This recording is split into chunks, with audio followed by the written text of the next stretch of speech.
frérot, on est parti pour la séance. Une séance où j'ai fait les jambes avec le cou.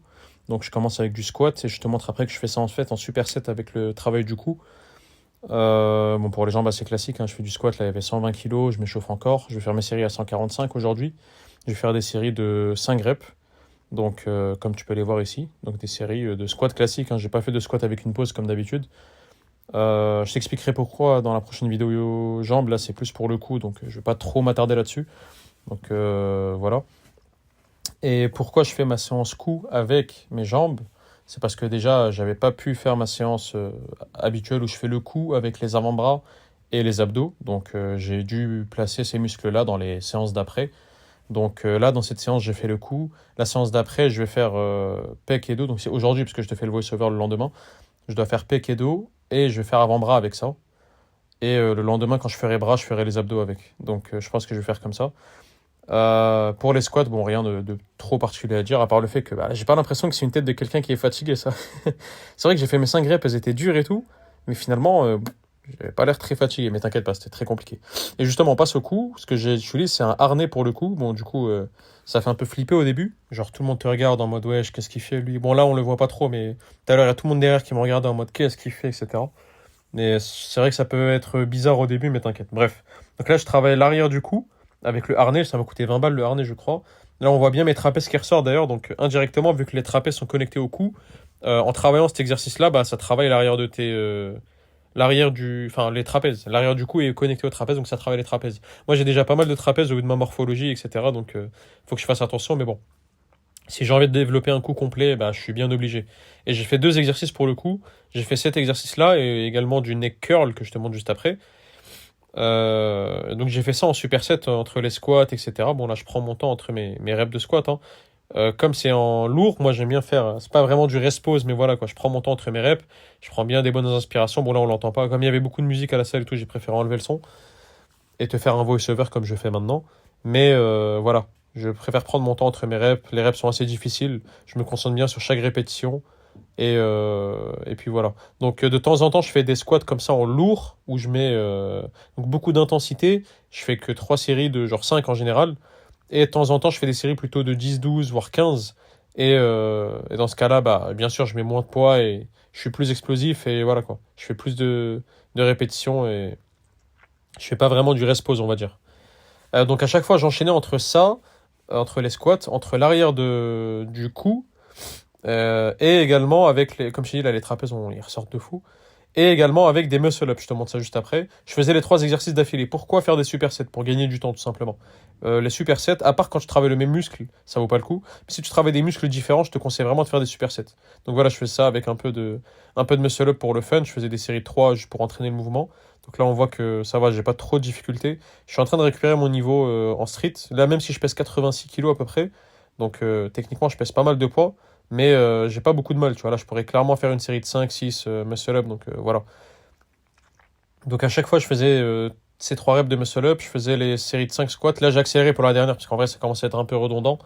Et je travaille aussi à l'arrière du cou, je sais plus. Ouais, je crois que je t'ai filmé quand même la dernière série. Là, je te montre la dernière rep. C'est comme ça que je vais, tu vois. À la dernière rep, c'est assez lent, mais jamais je vais beaucoup plus lent que ça, où vraiment je me bats pendant 10 secondes pour monter. Je trouve que ça te fatigue trop et il n'y a pas nécessairement trop de bénéfices quand ton but c'est en général, de l'hypertrophie avec un peu de force. Mais voilà. Là, je t'ai montré un plan du bas. Pourquoi j'ai les mains vers la chaîne? Parce qu'en fait, je me dis, imagine à tout moment ça casse ou je sais pas quoi.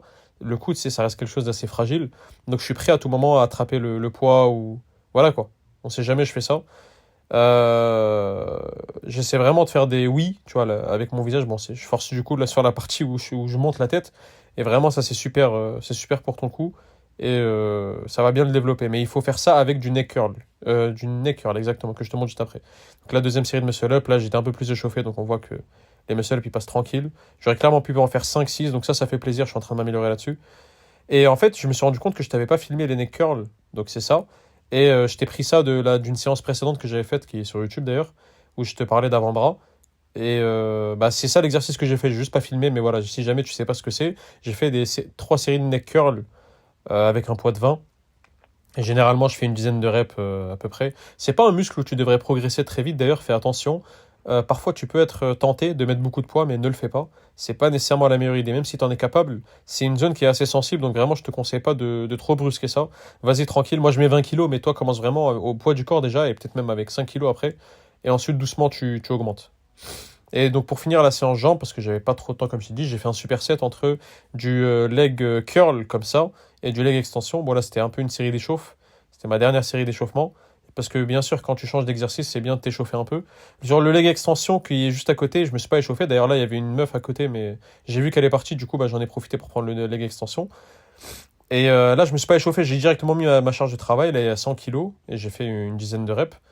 Quand tu fais ce genre d'exercice, bien sûr, il y a des gens qui disent oui, c'est bien de le contrôler, de faire doucement. Moi, je suis plus partisan de faire les choses de façon assez explosive, sans abuser non plus, en retenant un minimum le mouvement. Et puis voilà. Là, j'ai fait une dizaine de reps, je pense que j'aurais pu en faire une ou deux de plus si vraiment je me forçais, tu vois. Mais bon, là, c'était plus une séance jambes assez chill. Il était d'ailleurs minuit quand je l'ai faite, cette séance. Et bon, là, on voit que je mange mon giga chewing-gum. Et après, on est. Je fais que de mâcher, ça me tue en accéléré. Et après, là, on part pour la vraie série de leg curl. Donc là, c'est ma première série effective. J'ai toujours un problème avec cet exercice. Jamais j'arrive à trouver l'emplacement où je suis bien à l'aise.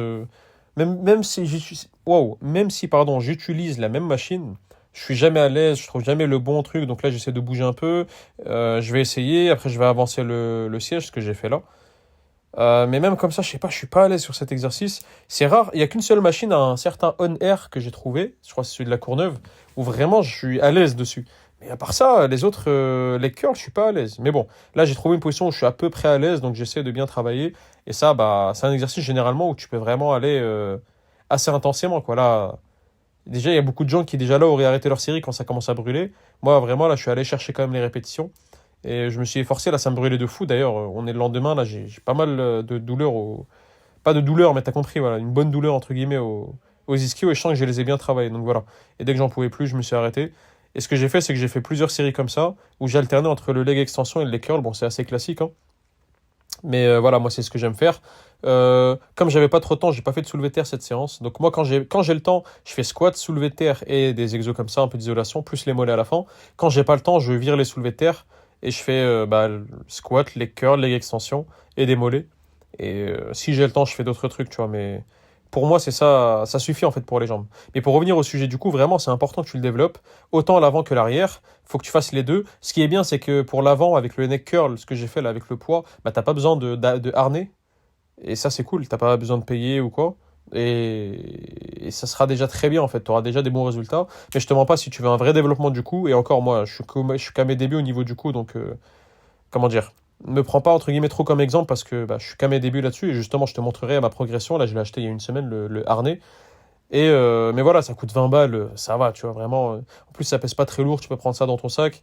Moi, je trouve que c'est un bon investissement et c'est un bon équipement. Donc, tu verras de toute façon les progrès au niveau de mon cou, avec le fait que je vais sécher. Là, j'ai même rasé ma barbe, donc on verra encore mieux mon cou, etc. Même si j'en avais pas trop non plus de la barbe, là, j'avais déjà un peu tondu. Mais bref. Et j'ai fini un peu avec des mollets en position assis au niveau d'une presse comme ça. J'avais fait deux ou trois séries, je me souviens plus exactement. Des séries assez tranquilles, tu vois, pour les mollets. Je te mens pas, je force pas trop les mollets. Je trouve que c'est un muscle qui peut facilement se blesser, mais bref. Donc voilà. On se retrouve pour le récap d'après séance. Du coup, on se retrouve en récap d'après séance. Oui, je sais que j'ai une tête bizarre parce que j'ai rasé ma barbe.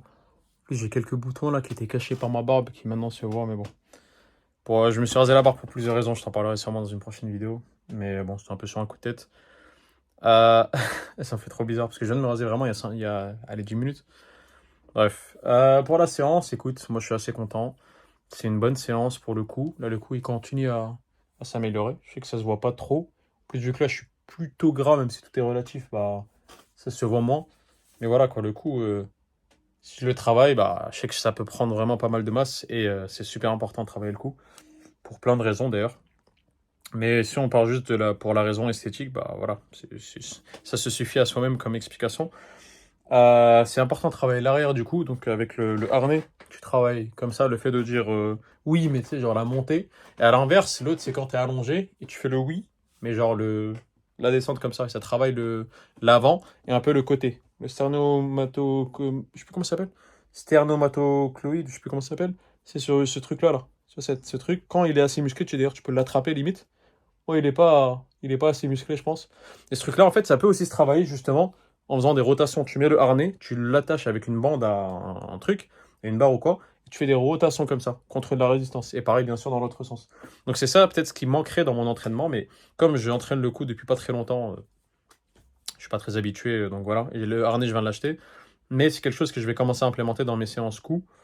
Mais je te mens pas, si tu peux faire déjà juste une seule chose, ça serait le neck curl comme ça, avec un poids sur ton front. Ça déjà, t'as pas besoin de matériel pour le faire, donc tu prends juste une serviette ou quoi pour pas que ça soit directement sur ton crâne si tu peux. Enlève tes lunettes si t'es un mec qui met des lunettes, etc. Et ce serait déjà très bien. Moi, je l'ai pas fait assez souvent, donc je l'ai fait un peu. C'est pour ça que j'ai pas un coup non plus de mec qui a jamais entraîné son coup. Mais j'aurais pu déjà beaucoup plus progresser, mais voilà. Il manque aussi l'arrière du cou. Si tu peux travailler l'arrière du cou, si tu peux pas, bah écoute, déjà tu fais l'avant, c'est bien. Et encore mieux si tu arrives à ajouter des rotations, mais bon, moi-même j'y suis pas, donc je vais pas t'en demander entre guillemets. Pour les jambes, écoute, séance assez bonne. Je suis assez content de ce que j'ai fait. À la fin, j'ai fait un peu de presse, je ne l'ai pas filmé d'ailleurs. Finalement, parce que j'étais avec un pote, je l'ai attendu pendant 10 minutes, je crois, donc j'ai fait deux trois séries de presse rapidement à côté, parce qu'il y avait un mec qui faisait déjà de la presse, elle était déjà chargée avec 20 000 poids. Il y avait genre 300 kilos, peu importe, et j'ai fait quelques séries comme ça, donc voilà. Qu'est-ce que j'ai fait d'autre? J'ai fait quelques muscle-up. Les muscle-up, je les sentais bien, ça fait plaisir. Genre, la force, elle me revient. Alors que je pèse quand même assez lourd, hein. Là, dernièrement, je suis à 86, je crois. Donc, d'habitude, c'est à 82 que j'y arrive bien, 83. Là, le fait qu'à 86, j'arrive à bien porter mon poids comme ça, c'est une bonne nouvelle. Ça veut dire que je suis en train encore de gagner en force en termes de tirage, etc. Donc voilà, pour le coup, si tu veux un coup balèze, il n'y a pas de secret. Entraîne-le au moins une fois dans la semaine. Je te mens pas, si possible deux fois dans la semaine. Soit tu fais une séance pour ça, ou voilà, c'est plus une journée un peu de repos, où tu l'entraînes comme ça. Soit tu inclus ça dans une séance un peu random. Par exemple, là, moi, c'était les jambes. J'avais du temps pour faire le coup, et je l'avais pas fait dans une séance avant. Je me suis dit, bah, pourquoi pas le faire au niveau des jambes, tu vois, c'est très bien comme ça. Si un jour tu vas faire les pecs, ou peu importe, bah, tu peux travailler le coup à ce moment-là, c'est pas un problème. Je dirais que quand tu fais ton dos, peut-être qu'en faisant beaucoup d'exos de trapèze et tout, le fait de rajouter le coup, peut faire un peu trop au niveau des trapèzes.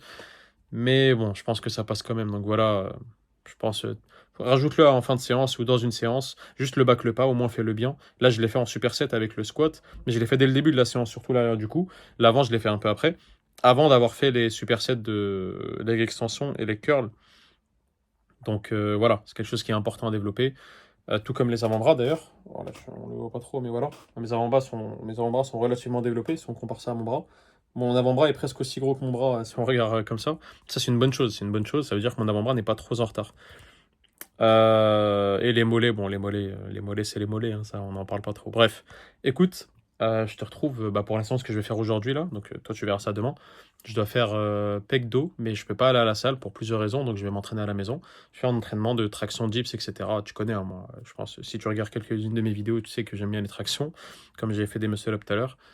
J'aime bien les dips, etc. Donc, j'ai commencé à l'entraînement au poids du corps en réalité, donc c'est pour ça que c'est quelque chose que j'aime bien faire, tu vois.